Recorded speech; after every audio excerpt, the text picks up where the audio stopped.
Hola, mi nombre es Andrés Salinas y les quiero platicar sobre la violencia abordada desde un enfoque psicológico, es decir, qué es lo que nosotros entendemos por violencia y qué es lo que la ocasiona según los psicólogos contemporáneos. En este caso no se hablará tanto sobre la percepción de Freud que tiene o la de Piaget, pero hablaremos sobre autores más contemporáneos que al final recaudan información también un poquito de las teorías que estos autores clásicos hablaban desde hace muchos años atrás. Y bueno, para empezar hablando, vamos a definir qué es la violencia según algunos autores. Por ejemplo, de Henby, que es una mujer psicóloga doctora de la Universidad de Michigan. Y ella habla que la violencia debe de ser innecesaria, debe de ser rechazada y debe de generar algún daño, así como debe de ser intencional. Por el lado de Fernández, que es un psicólogo mexicano, él habla sobre la diferencia entre la agresión y la violencia, definiendo la violencia, que es una situación racional, y sobre la dinámica de poder para mantener un orden social, mientras que la agresión son actos específicos con intención de hacer daño a otro. Ahora hablando un poquito sobre las teorías psicológicas sobre la violencia, tenemos a Kennan en 2020 que él habla sobre la teoría de la identidad y de los grupos de interés, hablando sobre la percepción que tenemos sobre el otro, cómo la identificación de uno mismo puede influir a que nazca la violencia. Mientras que Basols en el 2012, en su tesis instintivista y ambientalista, él habla sobre el instinto innato del individuo por ser violento, es decir, él piensa que la violencia es un instinto de la naturaleza que tenemos los humanos arraigados.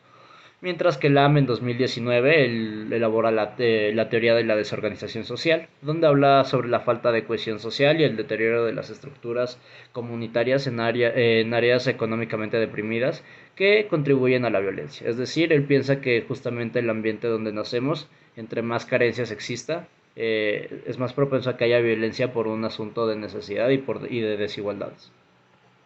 Hablando un poquito sobre los factores psicosociales de la violencia, en cuanto a los factores psicológicos, tenemos la agresividad como una tendencia psicológica, que es algo de lo que habla Pontails en 1987, y tenemos los actos agresivos y su intencionalidad, que es algo de lo que habla Corsi en 1994. Mientras que en los factores sociales tenemos la inequidad y la administración de bienes y su relación con la violencia, que es algo que habla el autor que ya dijimos, que es Lam. Y también tenemos las dinámicas de poder, que es también algo que ya dijimos, que habla Martins. Después tenemos los enfoques y perspectivas de la violencia, que tenemos el enfoque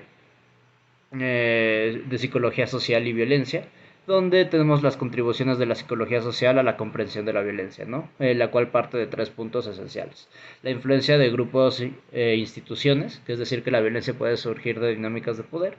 Las normas sociales, que esto es algo que ahorita vamos a hablar y profundizar con un ejemplo, que es las normas y los valores de una sociedad pueden justificar la violencia, es decir, que mientras que una sociedad, como hablábamos al principio, que debe de ser condenada o vista como algo malo, dependiendo de las normas que existan en una sociedad, puede ser que ni siquiera sea considerado como violencia por los mismos y quizá por agentes externos sí lo podamos considerar como violencia, pero mientras que ellos no lo consideran como violencia, no tienen por qué perseguir estos actos que nosotros consideraríamos castigables.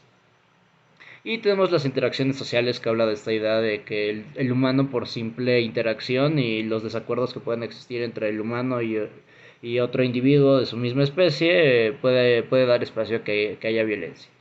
También tenemos el otro enfoque que es la subjetividad social y la producción subjetiva, que es algo de lo que habla González Rey en el año 2019, que él habla sobre la recursividad, que es la sociedad que se configura de manera recursiva, recreando sus comportamientos, es decir, un poquito esta línea de que estamos condenados a repetir la historia y realmente vamos a tener conflictos por cosas por las cuales ya tuvimos conflictos anteriormente, ¿no? Ya sea desigualdades, discriminación, ¿no? También tenemos la subjetividad social que incluye emociones y pensamientos que entrelazan dinámicas sociales. El último, no, el penúltimo enfoque que tenemos es la violencia y respuesta de rechazo en contextos sociales, que es algo de lo que habla un escritor llamado Serrano, que él habla del rechazo social, que la violencia es reconocida como tal cuando la sociedad y la cultura no la toleran y la rechazan. Justamente es esto de lo que hablamos de que mientras que el otro no piensa que está mal, o más bien el agresor no piensa que está mal, así como la sociedad que lo respalda, pues realmente no hay violencia condenable según este autor. Y también tenemos el contexto y las normas, ¿no? Que es la percepción de lo que constituye la violencia y varía según las normas y valores vigentes en cada cultura. Y ya por último quería hablar sobre una teoría que me parece muy interesante, que es la teoría de la percepción del otro, que es algo de lo que habla Moscovici en el año 1976, que él habla del alter ego, que es la comparación social, él habla del alter, que es el reconocimiento social, y habla de esta idea de reconocer la diferencia entre tú y el otro. Y también tenemos la parte del no humano, ¿no? Que es considerar al otro como ajeno a tu especie. Le quitas el valor humano y por ende lo ves como menos, ¿no? Es justificable el por qué él es acreedor a que seas violento en contra de él. Y por último, que creo que es algo que ahorita vamos a poder entender mejor con el ejemplo que voy a dar, es la cosificación, que es considerar al otro como un objeto y volverlo ajeno de sus emociones y valores. Quizá esto tiene mucho que ver sobre todo en un contexto contemporáneo donde hablamos sobre los derechos de la mujer y de los roles de género.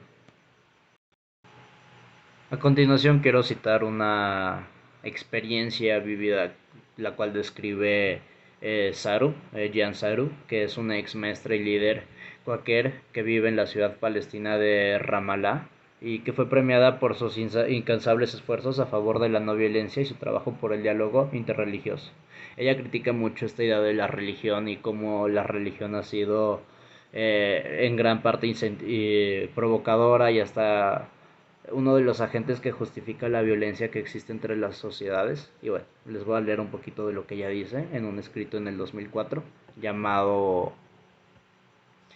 El texto se llama Religión, problema o potencial de transformación en el conflicto Israel-Palestina. Imagínense, desde 2004 y desde hace mucho más tiempo atrás ya hablábamos sobre este problema. Y ella lo que dice es, la mayor parte de mi vida de adulto he luchado con los temas de la teología de la liberación y han sido mis experiencias de vida, más que una biblioteca, lo que me ha servido como fuente de inspiración. Mis experiencias de vida me han llevado a los 5 continentes, donde con el correr de los años me he enriquecido enormemente por el contacto con activistas y teólogos comprometidos con diferentes luchas por la liberación. Además, mi experiencia de vida está profundamente arraigada a mi identidad como mujer palestina y cristiana. A medida que que en mis viajes he luchado por afirmar la presencia de más de 12 millones de cristianos árabes en el Oriente Medio y de los palestinos que luchan por la justicia y la libertad, continuamente han aparecido nuevos obstáculos y presiones. Para los cristianos liberales, influenciados por la teología del Holocausto, la historia europea y la culpa, yo como cristiana palestina, no soy parte de su agenda. Mi sola existencia perturba el equilibrio, como si una cosa parecida al equilibrio pudiera existir en una situación de conflicto y opresión. Para los fundamentalistas, no estoy entre los escogidos. Por el contrario, soy uno de los maldecidos. Como Palestina, soy un obstáculo en su camino para comprender el cumplimiento de la profecía de Dios. Hablaré de la situación de Irak porque considero que es quizá la que la gente puede estar un poco más apegada y entender un poquito el contexto histórico que existe de violencia hacia la mujer sobre todo, ya que estamos hablando de un asunto que si bien la violencia todos somos víctimas, creo que es importante hablarlo desde la perspectiva de género para crear conciencia y para dejar de normalizar algo que está tan normalizado, ¿no? Y justamente en Irak se ha reconocido algo llamado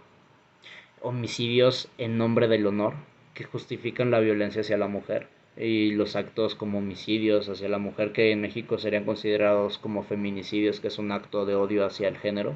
allá están justificados y están hasta normatizados, ¿no? En el sentido en el que la misma ley te respalda y justamente de eso hablamos cuando decíamos toda esta parte de las teorías, que es esta forma en la que realmente mientras que la sociedad no lo perciba como algo malo, no es violencia necesariamente, y es algo a lo que estamos inclusive justificando por las mismas leyes y las mismas condenas y los mismos castigos que recibimos, ¿no?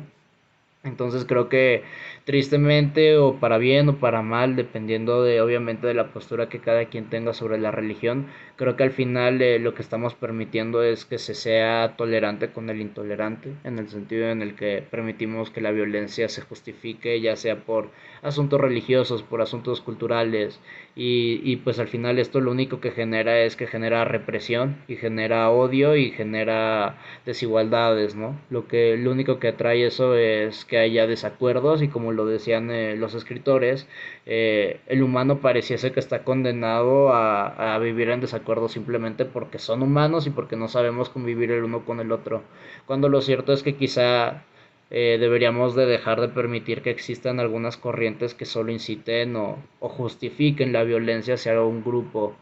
ya como sea lo que lo escribió Jan Saru, que es justamente esta idea de la mujer palestina cristiana que simplemente no ni siquiera encaja en la agenda de lo que nosotros queremos luchar por los derechos humanos, porque simplemente no es parte del grupo que se considera una minoría favorecida, ¿no? O que está en el ojo público. Entonces,